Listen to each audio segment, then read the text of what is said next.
Salam, hər vaxtınız xeyir olsun. Bugün sizinlə ABC Akademiyanın yeni sınaq toplusundan 23-cü sınağın sualları ilə tanış olacaq. Başlayaq ilk sualdan. İnsanın qanama sisteminə aid şəkildə işarələnmiş damarlar üçün aşağıdakilərdən hansı ortaqdır? Demək, bizə ortaq tərəf lazımdır. Adətdir ki, böyük qan dövranına aid olmaq. Böyük qan dövranına aid olan burada ürəkdən qaraciyərə qan aparan və ürəyə qanı qaraciyərdən gətirən damardır.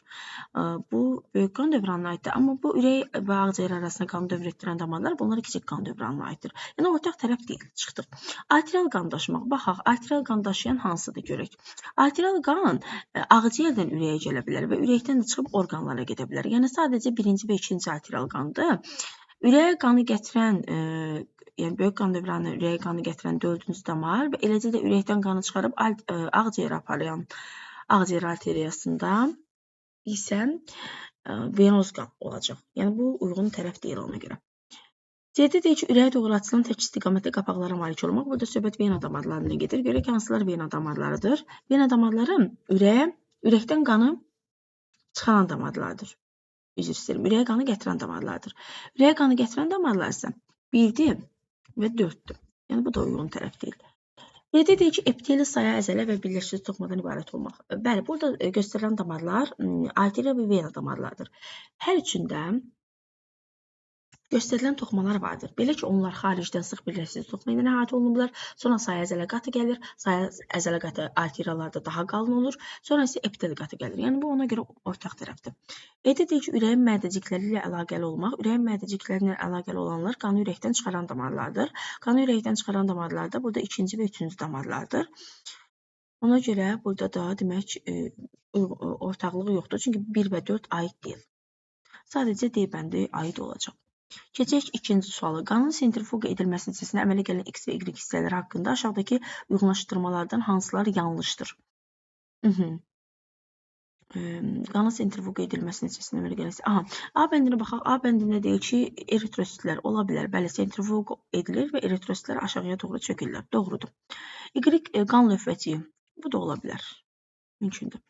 X su, yəni plazma hissəsində su da olar, glükoza da olar, amma ATP olmaz. ATP nəyə görə olmaz? ATP hüceyrə daxilində sintez olunur. Hüceyrə daxili enerji təminatçısıdır. Yəni bu ATP demişdik ki, sintez olunduğu, yəni hüceyrədən hüceyrəyə keçmir. Yəni sintez olunduğu hüceyrə daxilində istifadə olunur. Yəni bunun hüceyrədən gəlib qan plazmasına çıxması, yəni bu uyğun deyil, yanlışdır. Ona görə elə E bəndini biz yanlış olaraq götürürük. Aşağıda sağlam bir insanın qaraciyər kapilyarlarına iki fərqli molekulların keçmə istiqaməti verilmişdir. X deməli qan plazmasından toxuma mayesinə, oradan da qaraciyər hüceyrələrinə keçir. Y isə əksinə qaraciyər hüceyrələrindən toxuma mayesinə, oradan da qan plazmasına keçir. Bu molekullar aşağıdakı bəndlərin hansında ola bilməz deyir. X deyir ki, glükoza ola bilərmi? Glükoza ola bilər. Bəli, qan plazmasına toxuma mayesinə, oradan da qaraciyərə keçir. Qaraciyər hüceyrələrindən istifadə olunur. Bir hissəsi isə glikogen şəklində depolanır. Ola bilər. Y karbon qazı ola bilərmi? Bəli, ola bilər. Çünki qaraciyər hüceyrələrində tənəffüs prosesində karbon qazı yaradılır. O da qan plazmasına keçir. Mümkündür. B amonyak və silik cövhəri Y ola bilərmi? Ola bilər. Çünki X amonyak olsa, amonyak qaraciyər hüceyrələrinə gəlir. Orada qaraciyər hüceyrələrində amonyakdan silik cövhəri əmələ gəlir və silik cövhəri də yenidən qana qaytarılır. C amin turşusu ola bilərmi? Yəni C-də deyir ki, X amin turşusu ola bilər. X amin turşusu ola bilər. Çünki qaraciyərdə jülalların sintezi gedir. Amma insülin jülalı qaraciyərdə sintez olunurmu? Xeyr. İnsülin jülalı məadaltı vəzdə sintez olunur. Ona görə bu da, yəni budur cavab. Uyğun olmayan budur. D-də deyir ki, oksigen və glükoza. X oksigen ola bilər, çünki qaraciyər hüceyrələri oksigen istifadə edirlər. Yəni oksigen gəlir ora. Glükoza ola bilərmi? Y ola bilər. Qaraciyərdə depolanan glikogen, glikagon hormonunun təsiri ilə glikozaya çevrilir və yenidən qan plazmasına qaytarılır.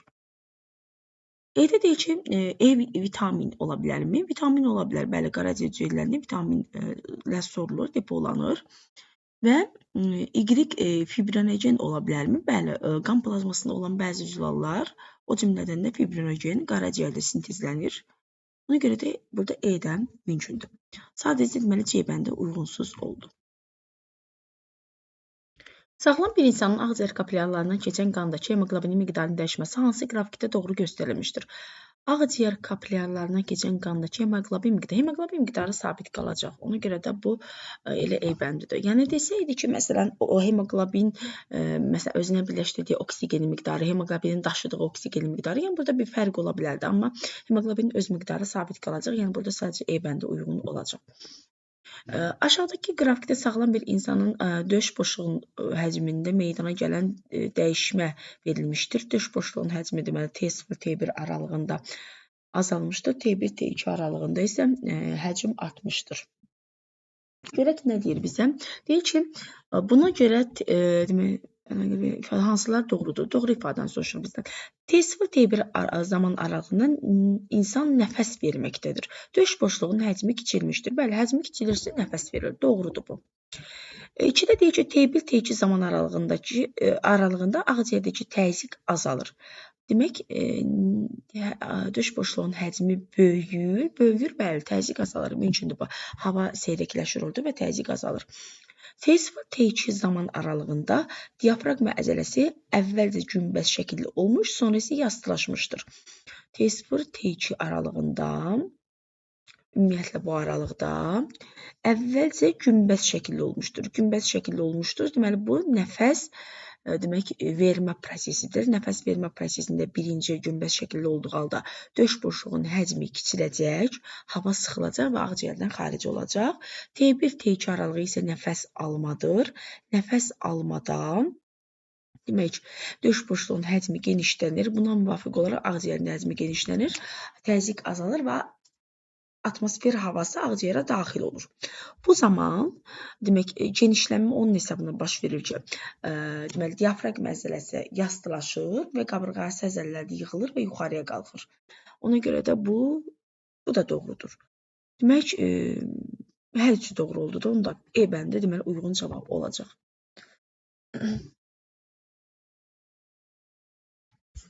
Aşağıdakı şəkildə alveol kapilyarlarındakı qanın axın istiqaməti göstərilmişdir. Qan bu istiqamətdə axır, göstərildiyi kimi bir istiqamətindən iki istiqamətinə hərəkət edən qanda meydana çıxacaq dəyişmələrdən hansılar doğrudur? Azot miqdarı artar.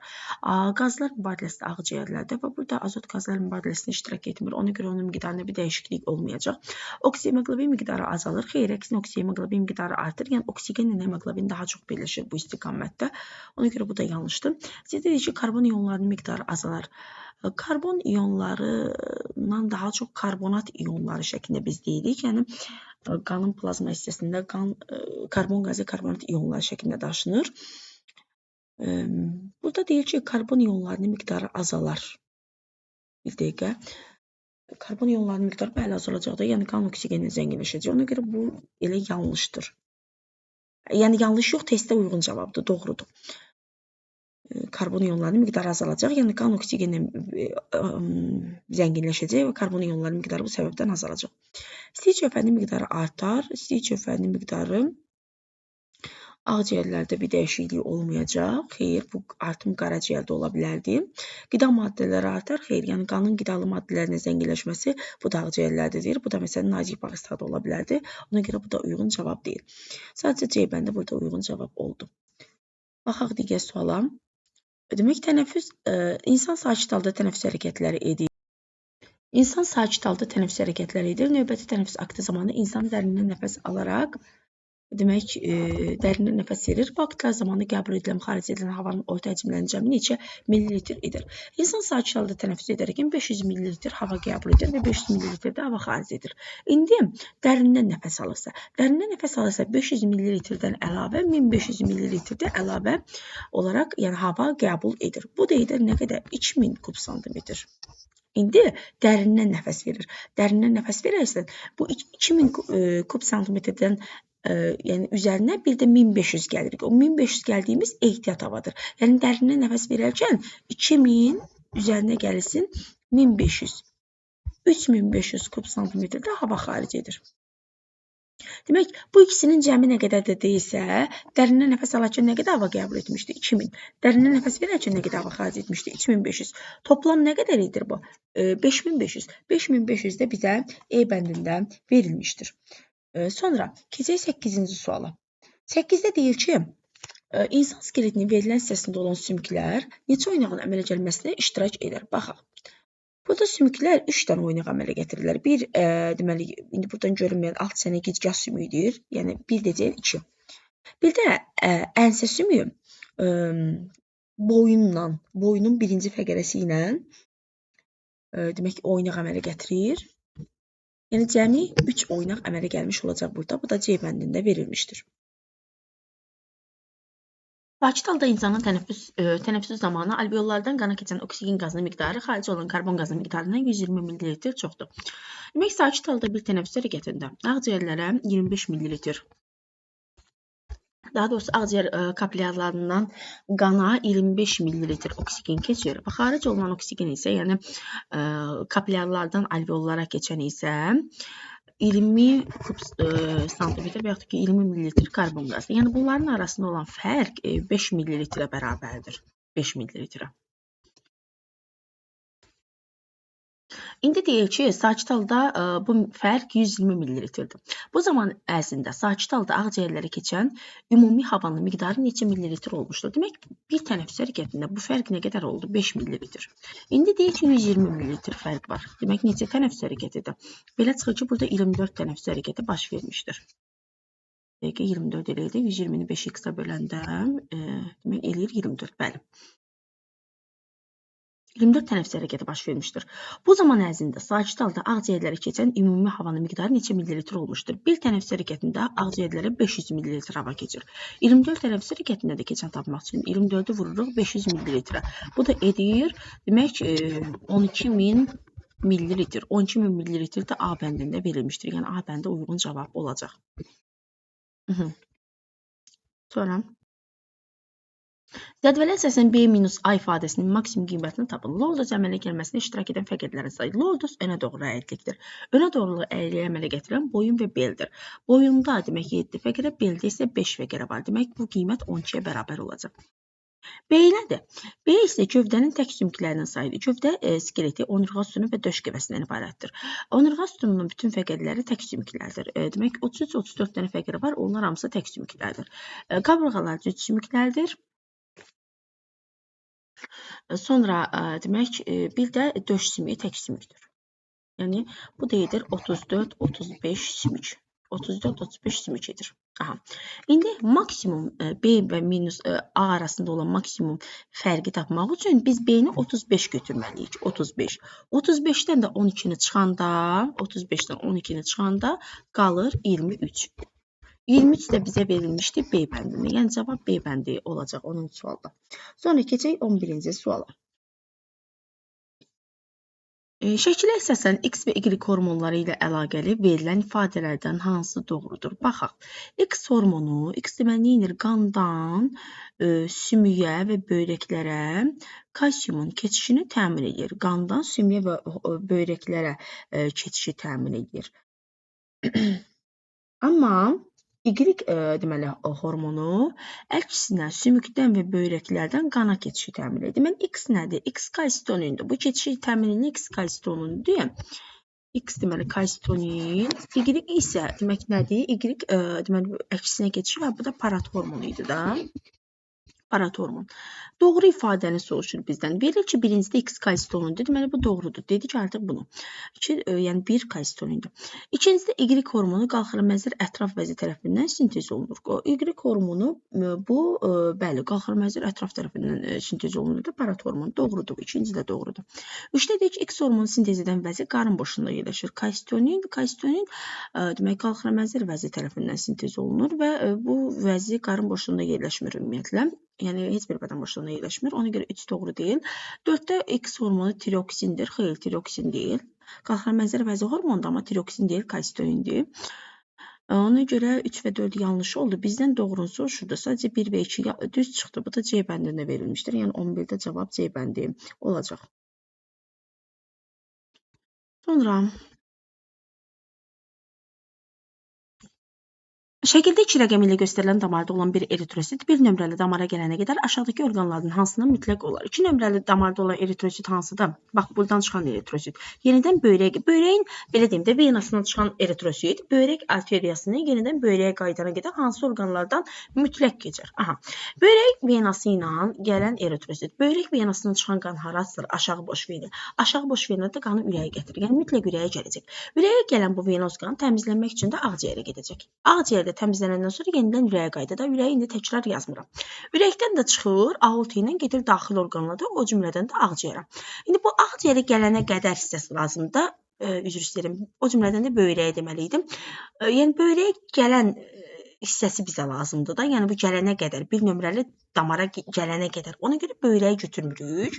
Qaraciyərdə götürmürük. Sadəcə 1 və 2, yəni mütləq bu 2 damardan keçmiş olacaq. Bu da C bəndindən verilmişdir. Sonra 13-cü suala baxaq. Aşağıdakilərdən hansı limfa mayesinin içərisində olmaz? Limfa mayesinin içərisində baxın, burada cavablardan eritrositlər olmur deyə hemoqlobin də olmayacaq. Çünki hemoqlobin eritrositlərdə olur. Əgər eritrosit yoxdursa, təbii ki, eritrosit olan hemoqlobin julalı da olmayacaq. Ona görə elə E bəndi uyğun cavab olur. Bir insanın tənəffüs prosesləri ilə əlaqəli olaraq çəkilmiş qrafiklərdən hansı doğrudur? Aha. Deməli, təzyiq və həcmin döşdə və qarın boşluğunda dəyişməsi haqqında danışır. Biz bir qeyd götürək burada, onun əsasına testlərimizi yazaq. Nəfəs alma və nəfəs vermə. Nəfəs vermə. Aha. Nəfəs alma necədir? Nəfəs alma o zaman olur ki, ağciyər deməli təzyiqi atmosfer təzyiqindən, atmosfer havasının təzyiqindən aşağı olur. Bu zaman üzr istəyirəm. Bu o zaman olur ki, demək ağciyərlərin həcmi genişlənir. Ağciyərin həcmi genişlənib o deməkdir ki, döş boşluğun həcmi artıb. Yəni burada döş boşluğun həcmi artacaq. Həcmi artacaq. Həcm artacaq, amma həcm artıb, hava seyrəkləşibsə təzyiq azalmalıdır. Təzyiq azalmalıdır ki, atmosfer havası burada ola bilsin də. Təzyiq azalacaq. İndi bəs nəfəs vermədə necədir? Nəfəs vermədə burada nəfəs vermədə isə əksinə. Demək ki, ağciyərin həcmi kiçiləcək nəfəs vermək üçün. Döş boşluğun həcmi buna müvafiq olaraq kiçilir. Döş həcmi kiçilir. Əgər nəfəs verilsə, deməli ağciyərdə olan təzyiq, havanın təzyiqi atmosfer havasının təzyiqindən çoxdur. Təzyiq artacaq. Əksinədir də. Təzyiq artacaq. İndi bir də qarın boşluğunun daxilində təzyiq verib. Əgər demək nəfəs alma zamanı ağciyərin həcmi genişlənibsə, diafraqma aşağıya doğru sıxılıb. Diafraqma aşağıya doğru sıxılıbsa, qarın daxili təzyiq nəfəs alma zamanı artır. Deməli, qarın təzyiqi artacaq. Qısaca belə yazıram. Qarın təzyiqi artacaq.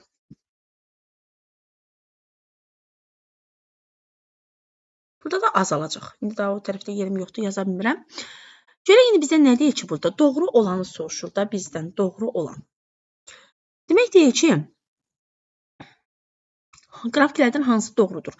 Nəfəs alma zamanı qarın daxili təzyiq artır, sonra azalır. Nəfəs almada artır, yəni nəfəs vermədə azalır. Demək biz nə dedik? Nəfəs almada qarın daxili təzyiq artacaq. Deməli, birinci doğrudur. Nəfəs vermədə azalacaq. Aha, birinci qrafikimiz doğrudur. Biri götürürəm. İkinciyə baxaq. İkincidə deyir ki, döş daxili həcm nəfəs almada artır, nəfəs vermədə azalır. Nəfəs almada döş daxili həcm. Döşün həcmi artır, bəli. Nəfəs vermədə azalır. Bu da doğrudur. İkinci də doğrudur. Üçdə də bizə deyir ki, döş daxili təzyiq nəfəs almada azalır, nəfəs vermədə artır. Demək, bu da doğrudur. Üçüncü də doğrudur. Birinci, ikinci və üçüncü hər üçü doğrudur. Yəni 14-də belə çıxır ki, hər üçü doğrudursa, bu da E bəndi edəcək. E bəndi də nişanlayaq E bəndin. E bəndi yəni doğru cavab olacaq. Sağlam. Aşağıdakı şəkildə sağlam bir insanın damarında qanın axın sürətinin dəyişməsi bir əyrisi ilə göstərilmişdir. Aha, bir əyrisi deməli sağlam insanda qanın axın sürətini göstərir. Demək deyir ki, buna görə qanın axın sürətinin 2 əksindəki kimi olmasına hadisələrdən hansı səbəb ola bilər? Yəni 2 əksində necədir? Qanın axın sürəti artıb. Səbəb ola bilməz deyir. Səbəb ola bilməz. Ürək döyüntülərinin sayının artması. Ürək döyüntülərinin sayının artması qanın axın sürətini artıra bilər. Yəni ürək daha çox damarlara qan vuracaq, qanın axın sürəti də artacaq. Bir mümkündür. 2-də nə deyir? 2-də deyir ki, atmosferdəki oksigenin miqdarının artması. Yəni bu qanın axın sürətinə təsir göstərmir. İkinci uyğun deyil. 3-də deyir ki, qandakı adrenalin miqdarının artması. Qanda adrenalin miqdarı artanda qanın axın sürəti artır. 3 də uyğundur. İndi ola bilməz dediyinə görə biz 2-ni götürəcəyik. 2-də B bəndində verilmişdir. 16-cıya baxaq. 16-da deyir ki, qanın dövranının bir hissəsi şəkildə verilmişdir. Hərflərlə göstərilən qan damarlarındakı təzyiq dəyişməsi hansı qrafikdə doğru göstərilmişdir? Necədir? Deməli, qan A-dan B-yə keçir. Oradan da C ilə, yəni həmin yerdən axır gedir, uzaqlaşır. Demək, A arteriya damarıdır. Arteriya damarıdır, bir dəqiqə. Arteriya damarıdır A. Burada demək, qanın demək, təzyiqi arteriyalarda yüksək olur. Sonra kapilyarlar B, sonra isə C venalarda. Yəni venalarda təzyiq ən kiçikdir. Ona görə də elə A, B, C sırasında təzyiq azalır və buna görə də C bəndi uyğun cavab olur. Sonra limfa dövranı aşağıdakı funksiyalardan hansını yerinə yetirər? Toxumalara oksigen daşımaq. Xeyr, limfanın belə bir funksiyası yoxdur. Yəni bu funksiyanı yerinə yetirmir. 2-də deyir ki, qan toxuması miqdarının artmasını təmin etmək. Bəli, limfa qanın maye miqdarını və qatırığını tənzim edir. İkinci doğrudur. 3-də deyir ki, bağırsaqdan soğulan bəzi maddələri qan dövranına qoşmaq. Bəli, lipid tərkibli maddələr bağırsaqdan limfaya soğudulur. Limfada açılır körpəcikaltı venaya, oradan yəni qan dövranına qoşulur. 3 də doğrudur. 4-də deyir ki, toxumalar arasında maye toplanmasını aradan qaldırmaq. Bəli, bu da doğrudur. Demək ki, sadəcə bir yanlış oldu. 2, 3, 4 bu da D bəndində verilmişdir. Və 18-də deyir ki, aşağıdakı şəkildə 6 ədəd neyronun bir-biri ilə əlaqələri göstərilmişdir. Qıcıqlanma 2 neyronu ilə daxil olur. Buna görə qıcıqlanma zamanı əmələ gələn oyanma hansı rəqəmlərlə verilmiş neyronlardan keçməz? Demək, impuls bir neyrondan digərinə necə ötürülür? Birincinin aksonundan, digərinin dendritinə ötürülür. Yəni, aksondan dendritə keçiş mümkündür. Demək, aksondan gələn məlumat dendritə keçir. Aksondan gəldiyi 2-dən dendritə keçəcək, yəni 3-ə keçəcək. 1-ə keçməyəcək burada. 1-in, çünki aksonudur bu yaxın olan bu hissədə. Yəni bu hissə ilə bu hissəyə keçiş mümkün deyil. Çünki aksondan aksona keçiş mümkün deyil. Ona görə bir keçməyəcək. Sonra keçdi 3-ə. 3 gəldi, impulsu ötürdü. 4-cünün və 5-cinin demək dendritinə ötürəcək. Amma 6-cının aksonudur. 6-cının da aksonuna keçiş mümkün olmayacaq. Ona görə C bəndi ilə burada uyğun cavab olacaq. Sonra aşağıdakı şəkildə insan ürəyinə aid 3 fərqli qapaqlar göstərilmişdir. 3 fərqli qapaqlar göstərilmişdir. Bu qapaqlarla əlaqəli hansı fikirlər yanlışdır? Deyir ki, 1 nömrəli qapaqlar aypara qapaqlardır. 1 nömrəli qapaqlar aypara qapaqlardır. Bəli, bu doğrudur. Doğru ifadədir. Sonra deyir ki, ikincidə 2 nömrəli qapaqlar arterial demək, 2 nömrəli qapaqlar arterial qanın mədəciyə keçməsini təmin edir. 2 nömrəli qapaqlar arterial qanın mədəciyə keçməsini təmin edir. 2 nömrəli qapaqlar, bəli. Demək, yox. Bəli, yox. Burada 2, demək, sağ tərəfdə. Demək, sağ tərəfdə arterial qan olmur. Venoz qandır. Yəni, ona görə ikinci yanlışdır. 2-ni götürmürük. Daha doğrusu 2-ni götürük, bizdən yanlışı soruşur. 3-də deyir ki, 3 nömrəli qapaqlar sol qulaqcıqla sol mədəcik arasında olan taylı qapaqlardır. Sol mədəciklə sol qulaqcıq arasında olan, bəli, taylı qapaqlardır. 3 də doğrudur. O zaman yalnız 2 yanlış oldu. Bu da A bəndində verilmişdir. Sadə refleks köksünün 3-cü hissəsində yerləşir. Sadə refleks köksü. Ümumiyyətlə, refleksin 3-cü hissəsindədir mərkəz. Baxın, sinir düyünü verib bir də. Sinir düyünü periferiya aiddir. Mərkəzə aid deyil. Ona görə biri götürmürük. 2-də hissi neyronun aksonu. Hissi neyronun aksonu mərkəzdə olur. 3-də deyir ki, hərəkət neyronun aksonu bu da olur. 4-də deyir ki, ara neyronun cismi. Sadə refleks köksündə ara neyron iştirak etmir. Ona görə götürmürük. 5-də deyir ki, hərəkət neyronun cismi. Bunu da götürürük. Yəni 2, 3, 5 aiddir. Bu da C bəndində verilmişdir. C bəndi deməli 20-də uyğun cavab olacaq. Sonra 21-ci sualda. Qanda olan eritrosit, trombosit və leykositlər üçün aşağıdakı xüsusiyyətlərdən hansı demək ortaqdır. Aha. Damardan xaricə çıxa bilmək. Bu leykositlərə aiddir. Yəni ümumi xüsusiyyət deyil. Qırmızı sümükçülüyündə əmələ gəlmək. Bu ortaq xüsusiyyətlərdir. Qanın axın istiqamətinin əksinə hərəkət etmək. Bu leykositlərə aiddir. Çünki leykositlərin yalançı ayaqları var. Yəni onlar qanın axını və yaxud da ki, axını əks istiqamətdə gedə bilirlər. Bu da ortaq xüsusiyyət deyil. İmmun proseslərdə iştirak etmək. İmmun proseslərdə iştirak edənlər leykositlərdir. Hemoqlobin zülalını sintez etmək, bu da eritrositlərdir. Sadəcə burada yəni 21-də B bəndi bunların ortaq xüsusiyyətləri oldu. Sonra keçək 22-ciyə. İnsanın kiçik qan dövranına aid olan aşağıdakı damarlarla əlaqəli verilənlərdən hansı mütləq doğrudur? Aha, qan daxil olur vena damarı ilə. Aha, mütləq doğrudur. Aha, kiçik qan dövranıdır özdə. Aha, kiçik qan dövranıdırsa, bu bir arteriya damarıdır. Ağciyər arteriyasıdır. Bir ağciyər arteriyasıdır. Çünki kiçik qan dövranı deyir. Aha, deməli, ikinci isə ağciyərdəki kapilyar şəbəkədir. 3 də ağciyər venasıdır. Ağciyər venası. İndi bizə nə deyir? Bizə deyir ki, qanın təzyiqi ən az olan damar 1-dir. Qanın təzyiqi ən az olan damar 1 ola bilməz. Bu yanlışdır. Çünki ağciyər arteriyasında, ümumiyyətlə arteriya damarlarında qanın təzyiqi çoxdur. Bu yanlışdır. 2-də deyir ki, qanın axın sürəti ən az olan damar 2-dir. Qanın axın sürəti, bəli, kapilyar damarlarda qanın axın sürəti aşağıdır. 3-də deyir ki, qandakı oksigen miqdarı ən çox olan damar 3-dür. Ağciyər venasında, bəli, qanın oksigen miqdarı daha çoxdur. Yəni, birinci yanlışdır, 2 və 3 doğrudur, 2 və 3 də D bəndində verilmişdir. Fərqli orqanlarda, kapilyar damarlarda maddələr mübadiləsi ilə əlaqəli aşağıdakı verilən qrafiklərdən hansı doğru olmaz? Baxaq.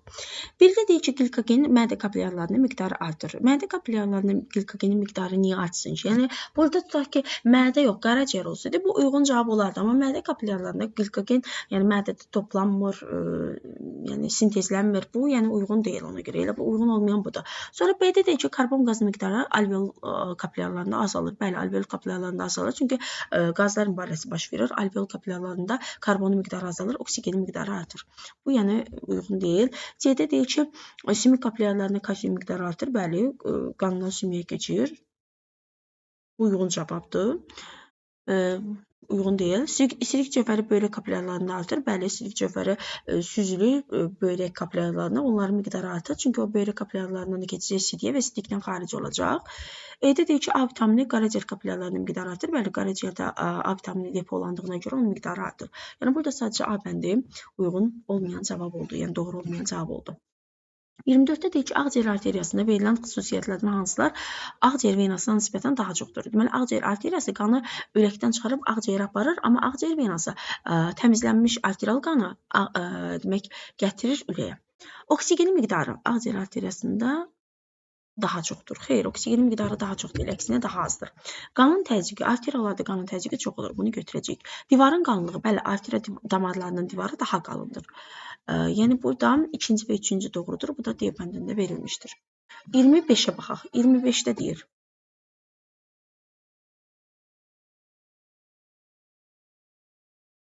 Tənəffüs prosesində 3 fərqli vəziyyət verilmişdir.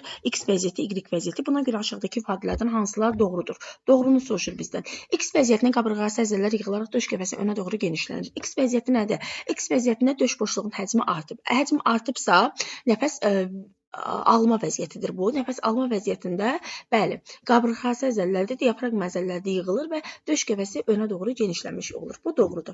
Y vəziyyəti isə əksinə. Döş qəfəsi görürük ki, kiçilir. Ağciyərlərin də həcmi kiçilir. Deməli, burada nəfəs vermə vəziyyətidir. Y vəziyyətində qabırğası əzələləri, diafraqma əzələlərinin uzunluğu artır. Uzunluğu artır, yəni bu əzələlər boşalmış vəziyyətdə olurlar.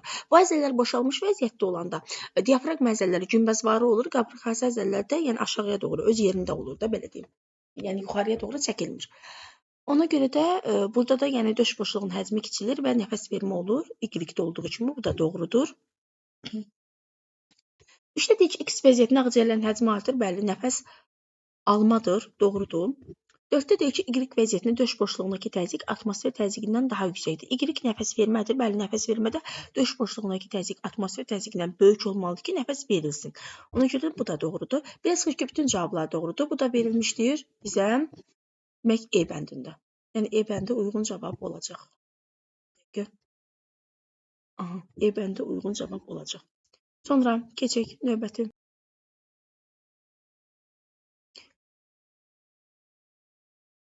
Sağlam bir insanda verilən hormon üslərindən hansı antagonist təsirə malik deyil? Aha.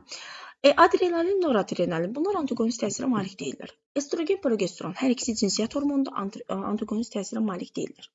Kalsitonin paratormon antagonist təsirə malikdir. Kalsitonin deməli kalsiumun qandan sümüyə keçməsini, paratormon isə əksinə sümükdən qana keçməsini təmin edir. Yəni bunlar antagonist təsirlidirlər.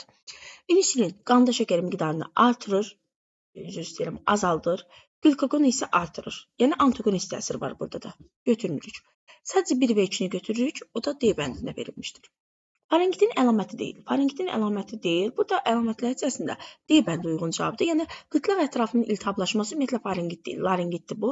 Yəni ona görə bu uyğun cavab olmayan ilə D bəndi, qalanlar uyğun cavabdır. 28-də deyək ki, verilənlərdən hansı 3 sümüklə birləşmə əmələ gətirir? Gövdə skeleti. Gövdə skeletinə deməli birləşir nə? Ənsə, sonra çanaq sümükləri, plus da körpücük sümüyü. Yəni burada 3 sümük deyil, daha çox sümükdür. Götürmürük ona görə. Ümumiyyətlə götürmürük bunu, uyğun deyil bu.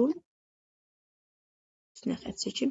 Döş qəfəsi. Döş qəfəsi demək, döş qəfəsinə 2 ədəd körpücük sümük birləşir.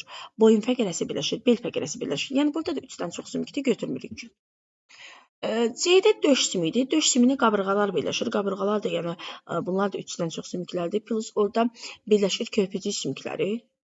Götürmürük. Kürək sümüyü. Kürək sümüyü deməli birləşir hansı sümüklərlə? Demək birləşir bazı sümüyü ilə. Bazı sümüyü ilə birləşir. Bir də bir kürək sümüyü deyil də, yəqin ki, burada kürək sümükləri demədiyinə görə kürək sümüyü, bir də körpücük sümüklə birləşir. Yəni burada da 2 sümükdür, bunu da götürmürük. Yuxarı ətrafın qurşaq hissəsi, yuxarı ətrafın qurşaq hissəsi deyəcək kürək körpücüyü nəzərdə tutulur. Bu hissələr 2 ədəd bazı, bir dənə də döş sümüyü ilə birləşir. Elə burada da 3 sümüklə birləşmə o zaman.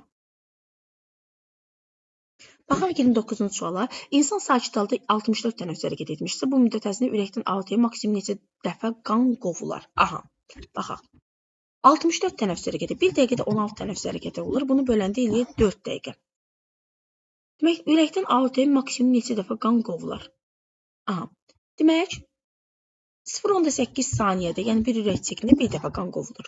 4 dəqiqəni saniyə çevirəndə eləyir 240 saniyə. 240 saniyədə neçə dəfə qovulacaq?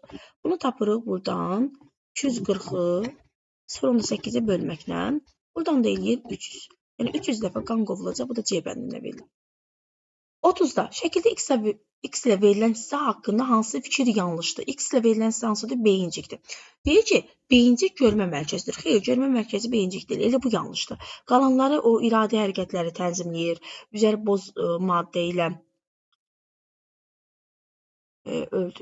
boz maddə ilə örtülüdür. Sonra onurğa beynindən informasiyaları qəbul edir. Uzunsov beynin informasiyaları. Yəni bütün bunlar hamısı doğru cavablardır. Bir dənə A bəndi yanlış cavabdır. Ürəyə bitişik hansı damarlar kiçik qan dövranına aiddir? Ürəyə bitişik damarlar. Aha. Burada kiçik qan dövranı ürəklə ağciyər arasında gedən dövrandır. Burada ağciyər arteriyaların və ağciyər venaların götürəcəyik. Ağciyər arteriyası burada 3-dür və demək ki, ağciyər kötüyü çıxır, orada ağciyər arteriyalarına şaxələnir və 4-cü, 6-cı damarlar, bunlar da ağciyər venalardır. Yəni 3, 4, 6 burada uyğun cavabdır. 3, 4, 6 da demək bizə verilmişdi A bəndində. Yəni A bəndi uyğun cavab olacaq. 32-yə baxırıq. İnsanın sinir sistemi ilə bağlı düzgün fikri seçin. İnsanın sinir sistemi ilə bağlı. Qarışıq sinirlər ara neyronların çıxıntılarına təşkil olunub. Xeyr, qarışıq sinirlər hissi və hərəki neyronun çıxıntılarından təşkil olunub. Ona görə bu yanlış fikirdir. Ara beyin zədələnsə yalnız qoxu hissiyatı pozulur. Xeyr, əksinə qoxudan başqa bütün hissiyatlar ara beyindən keçirdi. Ona görə qoxudan başqa bütün hissiyatlar pozular. Onurğa beyni 5 şöbədən ibarətdir. Onurğa beyni 4 şöbədən ibarətdir. Ona görə bu da yanlışdır. Simpatik sinirlər göz bəbəyini genəldirlər. Bəli, bu doğrudur. Qeyd edək ki, uzunsov beyində simpatik mərkəzlər yerləşir. Uzunsov beyin, deməli varol körpüsü və orta beyin. Bunlar birlikdə beyin kötüyünə əmələ gətirirlər. Beyin kötüyü və oma, bunlar parasimpatik sinirlərin mərkəzidir. Simpatikin mərkəzi döş və bel şöbələrdir. Ona görə bu da yanlışdır. 33-də insanın limfa sistemində aşağıdakılardan hansı olmaz? Limfa sistemində arteriya damarları olmur. Limfanın kapilyarları da var, venaları da var, amma arteriyaları yoxdur. Yəni yalnız 2 olmaz. Bu da B bəndində verilmişdir. Baxaq. Növbəti 34-cü suala. Qan beyin hüceyrələrindən keçərkən hansının miqdarı artır? Qan beyin hüceyrələrindən keçir, yəni onları oksigenlə təmin edir, qidalı maddələrlə təmin edir, əvəzində isə zərərli maddələrin miqdarı artır. Qan beyin hüceyrələrindən keçərkən hansının miqdarı artır? Karbon qazının miqdarı artacaq. Bir dəqiqə. Biri götürürük. Sonra ikinci, demək burada sidik cövhərinin miqdarı. Sidik cövhərinin miqdarı yox. Sidik cövhərinin miqdarı beyindən yox, qaraciyərdən keçərkən artar. Ona görə 2-ni götürməyəcəyik. 3-də dedik ki, oksihemoqlobinin miqdarı artır. Əksinə, oksigen sərf olunacaq və hemoqlobindən ayrılacaq. Ona görə də oksihemoqlobinin miqdarı azalmış olacaq. Demək 2, 3, bir dəqiqə yox. Miqdarı artır deyir. Bunlar yəni 2-nin aidiyyatı yox idi. 3 də azalırdı. Amma artan karbon qazı idi, sadəcə 1 idi. Bu da A bəndində verilmişdir. Sağlam bir insanda qan aşağıda verilmiş hansı funksiyanı həyata keçirmək? Toxumalara oksigeni daşımaq. Qanın, bəli, funksiyalarından biri toxumalara oksigeni təmin etməkdir. Doğrudur. Qan hüceyrələrini əmələ gətirmək. Qan hüceyrələrini əmələ gətirmək qanın funksiyası deyil. Ümumiyyətlə, qan hüceyrələri sümük iliyində əmələ gəlir və yaxud da ki, badamcıqlarda, timus vəzdə əmələ gəlirlər. Yəni, qanın qan yaratma funksiyası yoxdur. Bu, qan hüceyrələri xüsusi kök hüceyrələrdə əmələ gəlir. Ona görə bu, demək, yanlış deyil. Bizdən yanlışı soruşur. Onda yanlış budur. Sonra digərlərini deyir ki, parçalama məhsullarını toxumalardan çıxarır. Bəli. İstilik tənzimində iştirak edir. Hormonları hədəf orqanlara çatdırır. Doğrudur. 36-da nisbi sakitlik vəziyyətində müəyyən vaxt ərzində sağlam insan ürəyinin qulaqcıqlara 7 dəqiqə diastola vəziyyətində olmuşdur. Bu zaman onun ağciyər kapilyalarına minimum nə qədər oksigen keçir? Aha. Bir, deməli, ürək siklində 0,8 saniyədə, qulaqcıqlar 0,1 yığılma vəziyyətində olur, sistola vəziyyətində, 0,7 diastola vəziyyətində olur. Yəni 7 dəqiqədirsə bu, nə qədər çəkər zaman? Zaman çəkər 8 saniyə, yəni 8 dəqiqə üzr istəyirəm, 8 dəqiqə. Yəni 8 dəqiqə ərzində 7 dəqiqəsini qulaqcıqlar diastola vəziyyətində olublar. Aha. 8 dəqiqə zamandır. Sonra deyək ki, bu zaman onun ağciyər kapilyarlarında minimum nə qədər oksigen keçir? 8 dəqiqədə 8 vurulsun 16, yəni 128 tənəffüs hərəkəti olur. Hər tənəffüs hərəkətində də ağciyər kapilyarlarına 25 kub santimetr oksigen keçir. 25-i də vuranda 128-ə, bu da edir, demək, 3200. 3200 də B bəndində verilmişdir. B bəndə uyğun cavab olacaq burada. Sonra 37-də insanın baş beyin hüceyrələrində əmələ gələn ifrazat maddəsi qanla böyrəklərə gələnə qədər hansından keçməz? Demək, harada əmələ gəlib? Baş beyində. Baş beyindən gəlib. Yuxarı boş venindən gəlib hara? Sağ qulaqcığa. Yəni C-yə gələcək. Sonra sağ qulaqcıqdan burada demək elə aşağı boş vena cavabı yanlış cavabdır. Heç digərlərinə baxmağa dəyməz. Çünki baş beyindən gələn deməli aşağı boş venada nə gəzir ki bu qan? Ona görə də bu D bəndi. Amma araşdıraq da bir dənə. Bu yaxşı olar ki, yazaq bir dəqiqə. Deməli dedik ki, necə oldu? Yuxarı boş venindən gəldi sağ qulaqcığa, sağ qulaqcıqdan keçdi sağ mədəciyə, sağ mədəcikdən keçdi ağciyərlərə. Kötüyü ilə, ağciyər kötüyü ilə, yəni B ilə. Ağciyər kötüyü ilə getdi ağciyərlərdə təmizlənəndən sonra ağciyər venası ilə qayıtdı ürəyə. Ürəkdən sol qulaqcıq, sol mədəcikdən aorta damarı ilə çıxdı, getdi daxili orqanlara, o cümlədən də böyrəklərə. Yəni aşağı boş venadan, dediyimiz kimi aşağı boş venadan keçmədən bu ardıcıllıqla hərəkət elədi. C, B, E, A ardıcılığı ilə. Ona görə yəni D bəndə burada uyğun cavab deyil. 38-ə baxaq. Deməli, bəzi amin turşuları fərqli kodonlar tərəfindən kodlaşdırılır. Cədvəldə 4 fərqli amin turşusu kodlaşdıran kodonlar verilmişdir. Deyir ki, buna görə amin turşularının düzdüşü bu şəkildə olan bir hüceyrənin kodlaşması üçün maksimum neçə növ amin turşusu iştirak edər? Aha, amin turşularının növünü soruşur. Kodonların növü bizə lazım deyil. Başlanğıc və stop kodonlar nəzərə alınmır. Amin turşularının kodunu soruşur. Baxaq, burada Y iştirak edir. Bir növ Y var deməli. Y var. Sonra Z iştirak edir. Z var. Sonra X iştirak edir. X var. Bir növ X var. T iştirak edir. Bir növ T var. Hərəsindən yəni bir növ var. Maksimumda burada 4 növ amin turşusu verilib. 4-ü də iştirak edir. Yəni burada A bəndə uyğun cavab olacaq. Sonra növbəti 39-cu suala baxaq. Qida zəncirində, sxemində atomların canlı təbiətdən cansız təbiətə axınını təmin edən orqanizmlər hansı rəqəmlərlə göstərmişdir? Canlı təbiətdən cansız təbiətə axınında isə burada reagentlər nəzərdə tutulur. Reagentlər hansıdır? Baxaq. Fikir verək ki, hamısı, bütün oxlar gəlib 5-ə çıxır. Yəni, bütün canlılar, demək, belə deyim də, sonda öz enerjilərini reagentlərə ötürürlər. Ona görə də 5-ci burada reagentdir. Bizə deyil, reagent cavabı lazımdır. Yəni, E bəndə burada uyğun cavab olacaq. Sonra, qida piramidasındakı yeri şəkil bildəki kimi olan canlılara aid şəkil 2-dəki qrafikdə x-in yerinə hansı yazıla bilməz? Yəni, bunlardan hansı x-in yerinə yazıla bilməz? 1, 2, 3, 4-dən hansı?